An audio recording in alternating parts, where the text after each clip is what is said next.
नमस्कार सभी दोस्तों को। आपका चैनल अवकाश पांडे, इस चैनल में आप लोगों का स्वागत है। जैसा कि आप लोगों को पता होगा, ओला, उबर, रैपिडो, इन ड्राइवर सारी कंपनियों के बारे में मैं बोलता रहता हूं। तो आज मैं इस विषय पे सरकार से जो मांगे हैं हमारी, और उसके बारे में बात करेंगे और सरकार तक ये आवाज़ को पहुंचाने का काम आप लोगों का है। तो इस विषय पे मैं ज़्यादा विलंब नहीं करूंगा, सीधे चलूंगा मुद्दे की बात पे और सीधा जो मेरी मांग है उसको मैं सरकार तक पहुंचाने की प्रयास करता हूं। आप लोग इस चैनल को सब्सक्राइब कर लें, बेल आइकन को प्रेस करके ज़्यादा से ज़्यादा वीडियो को हाइप करके एक लाइक करें दोस्तों, जिससे आपका ये चैनल आपके लिए बुलंदियों तक पहुंचे और आपका आवाज़ उठाता रहे। सबसे पहले तो मैं सरकार से एक चीज़ ये बता देना चाहता हूँ। आपको तो खुशी होना चाहिए कि ओला, उबर, रैपिडो, इन ड्राइवर, ये जितने ड्राइवर भाई हैं, ये लोग आपके ऊपर कर्ज नहीं बन रहे हैं। ये लोग स्वतः नौकरी कर रहे हैं, अपना काम कर रहे हैं। आपको बेरोजगारी से इसके लिए नहीं झेलना पड़ रहा है। ये लोग आपके बेरोजगारी के सीमा में नहीं आ रहे हैं। ये बेचारे खुद ही अपना काम ढूंढ करके कर रहे हैं। तो आपको इसके लिए तो खुश होना चाहिए कि ये लोग हमारे लिए ऐसा नहीं चिल्ला रहे हैं कि हम बेरोजगार हैं, हम बेरोजगार हैं।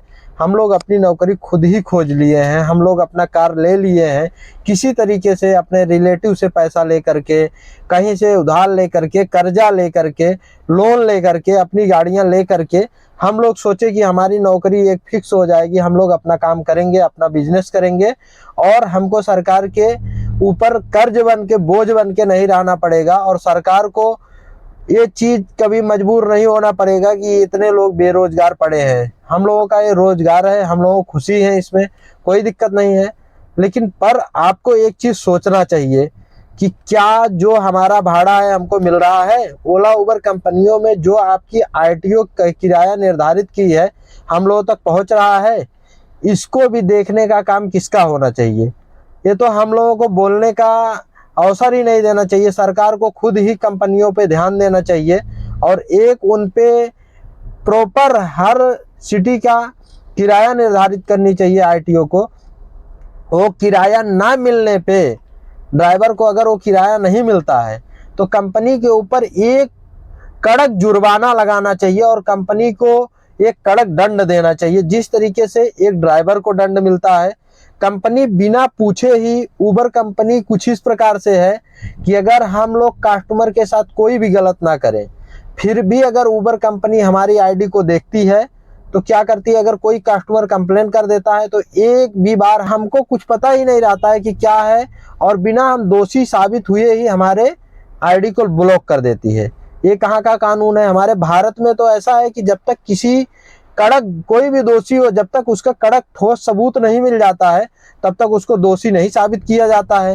ये कंपनी तो पहले ही दोषी साबित करके हमको जो है टर्मिनेट कर देती है, हमको परमानेंटली ब्लॉक कर देती है, हमको फिर से इस आईडी पे आने नहीं देती। सरकार से मेरा एक ही रिक्वेस्ट है, अगर ये वीडियो आप लोगों तक पहुंच रही हो, कोई भी प्रमुख या अधिकारी तक पहुंच रही है, तो आप लोगों को एक चीज़ सोचने की ज़रूरत है। हम लोग आप लोगों के लिए कर्ज नहीं है या बोझ नहीं है। हम लोग अपना किसी तरीके से बिजनेस या धंधा स्टार्टअप किए हैं, तो उसके लिए जो हमारा हक बनता है, हमको हमारा किराया मिलना चाहिए।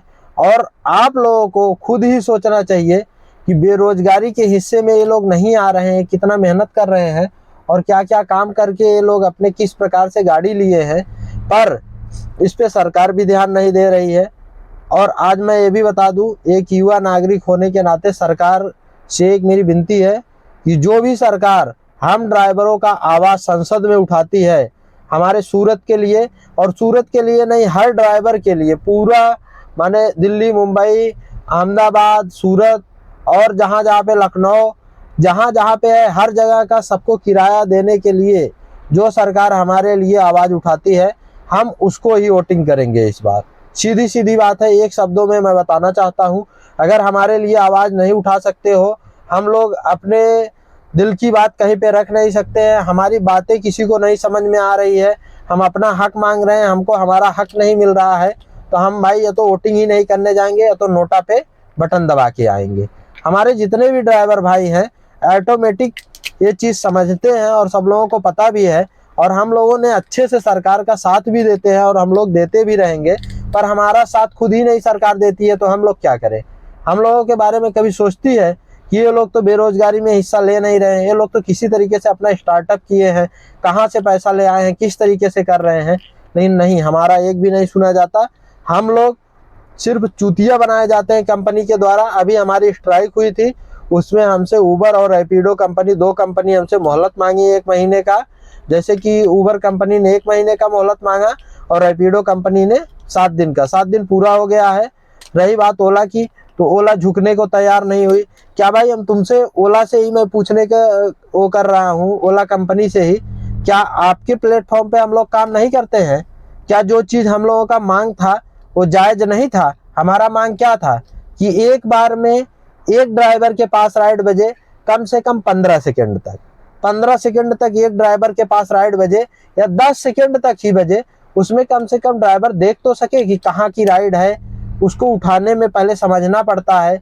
कभी कभी हम लोग, कुछ राइड ऐसी होती है जिस एरिया में जाने से दिक्कत होता है, उस एरिया में नहीं जाना चाहता है आदमी, या किसी को घर जाना है तो कहीं दूसरी जगह की राइड उठा ले, इस तरीके का अच्छा नहीं होता। और कई सारे प्रॉब्लम आते हैं, जैसा कि आपको पता है, फेयर देखने का हमको मौका मिलना चाहिए, क्या फेयर है, किस जगह की राइड है, ये सब हमको देखने को नहीं मिलता है। कारण क्या है कि ये लोग कंपनी अपनी मनमानी कर रही है। और ओला कंपनी खासकर, ओला क्या कर रही है, हम लोगों से कहती कुछ और है, करती कुछ और है, और हमारी बात सुनने के लिए तैयार भी नहीं हुई। जो अभी स्ट्राइक हुआ था, इसमें ओला आगे आई ही नहीं।